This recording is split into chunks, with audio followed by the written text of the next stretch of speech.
So I was curious, and I'm not asking this to make the point of it being political, but in a way I would hope that the Palestinian government, et cetera, would be supporting these people somehow or trying to, keep them on the land or allow them to stay on the land, et cetera. So I was just curious if in your travels, we didn't see it in the film, but if in your travels you got some sense of how the Palestinian government / people are responding as a group, or is it that these people are pretty much on their own just because they're out kind of in the middle of nowhere, et cetera? Actually, I think I'm sorry to say that the Palestinian government or whatever, authority, yeah, they don't really give a damn about the Jordan Valley. The farmers said that they suffer from Israel, and that the Palestinians don't care what happened to them. And I think it's because it's it's because they are farmers. They care about Jerusalem. They care about Shechem. They care about Hebron. They have no, I don't know, time or caring or whatever to take care for the farmer. But they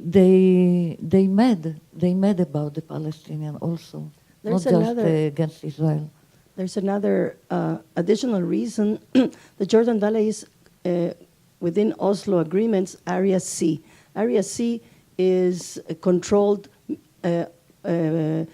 by the Israeli government, also the security and also the civilian, all the civilian issues. So the Palestinians, what they say, they also mentioned this in the film, the Palestinians, they say, well, they will come and they will write a report to the higher authorities, but they have no way of changing or influencing anything.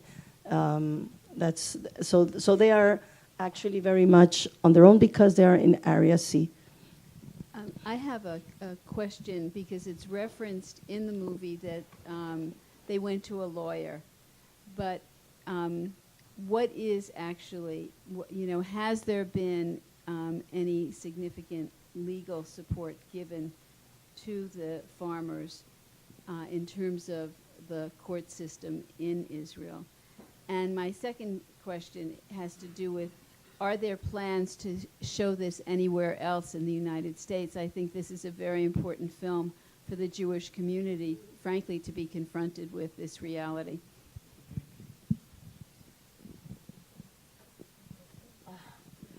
The court is in Israel also, so it's very strange because the Israeli make a crime, and if they want to do anything about it, they have to go to the Israel again. So the Israeli, someone said it's the Chomrim Atalian. The hanger. The hunger and the judgment also. So they can't do anything by the law. There is a lot of lawyers. Abu Saker, you remember the man, Abu Saker with the kafia, yeah. He spent 3 years in the Israeli court, but all the issue in the occupation is that you make the law and then you go to the fields, תסביר את זה את במקומי. Well, it's very different. Yeah. Maybe he wants to explain it. This person had his hand up for a while. Hello, yeah. Thank you for a magnificent film. My observation is simply, after having seen this and seen another film called Last Shepherds in the Valley, which was done by Al Jazeera some years ago. They address the question that several people are asking, which you weren't able to address perhaps, about the other actors in this. They showed interaction between settlers and Bedouins. So you could see the rage or the attitude, at least the attitudes of the settlers vis-a-vis the Bedouins, and that gave insight and perhaps gave greater credibility to the people, to the film, to people who would say, well, this is all fake.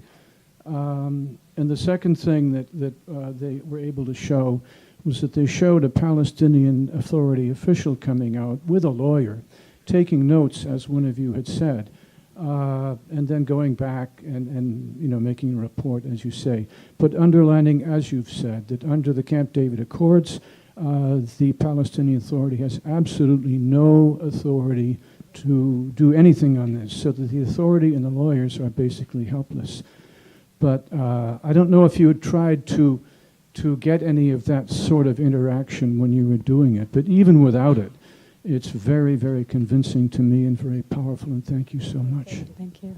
I have to say that I watched the Al Jazeera film, and the difference is, first of all, for me, that they consider the worker who work in the settlers as a collaborator, and I don't think so. I think they are victims too. They are victims too. So that's the difference. Yeah, hi, that was very interesting. What I'd like to know is, everything looked so desolate, but I also saw a huge herd of goats. I was wondering, how do they eat? What do they eat? Where are they fed? There was nothing that showed that. What they are eat? Yeah, what do they eat? I What mean, how do do they they eat? Yes, how do they survive? They had a huge, it looked like a few hundred head of goats. You don't believe it. They buy the food for the sheep from Israel. The Israel bring it to the checkpoint from the Galil, and they buy it. They go to the checkpoint and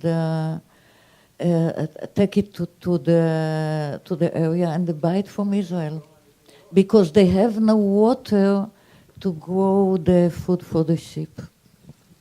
They also lease some land from Jidid, what you saw, in order to feed also, but they have to pay the settlement to graze the flocks. Yeah.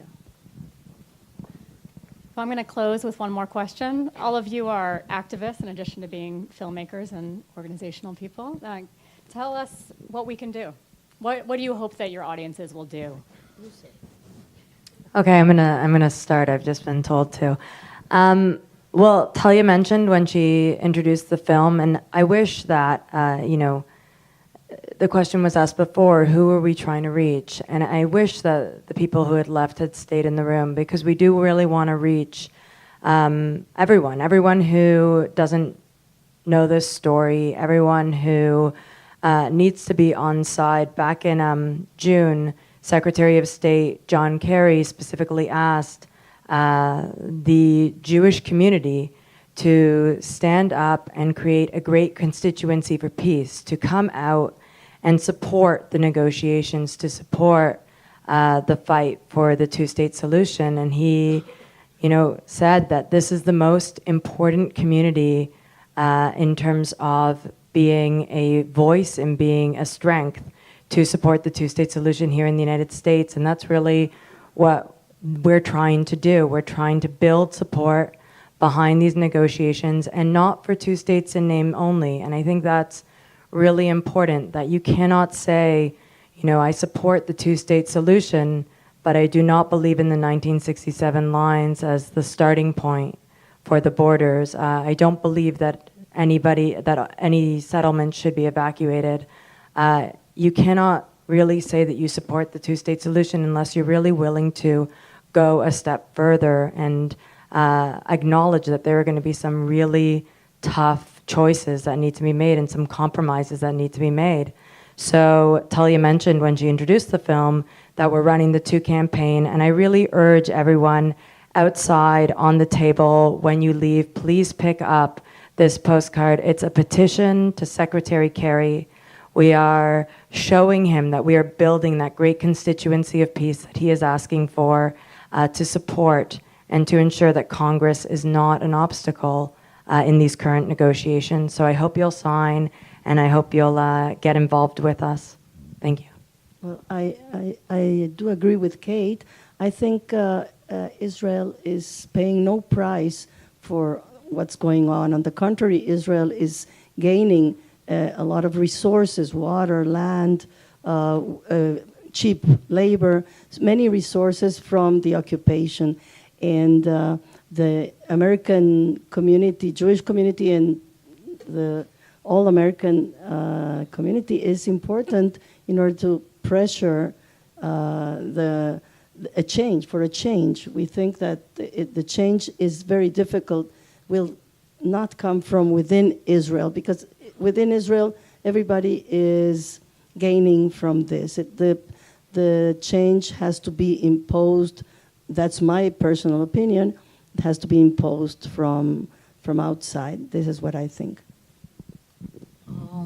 I don't know. I'm not sure anymore about two-state solution, because maybe it's too late. A lot of people in Israel thinking that it's too late because the settlers is there and they don't go anywhere. And a lot of Palestinians moving all the time to the city, to out of the city. And but this way or the other, don't give up. It's very touched me what you said about South Africa, and I'm sorry to say that this is what's happened here, because in the Jordan Valley it's transfer, very, very quiet, but it's transfer. Yeah. Of course, everything gets very interesting right as we need Transfer. to close, but I know that Isaac wants us to wrap up, and this film is meant as a catalyst for conversation, which has begun here. Thank you so much for bringing us this important and powerful film, and everyone for being with us tonight. Thank you very much. Thank you. Thank you all. Thank you, Melissa. We look forward to seeing you at other events this week. Please help spread the word. Like us on Facebook. Grab some brochures as you leave. And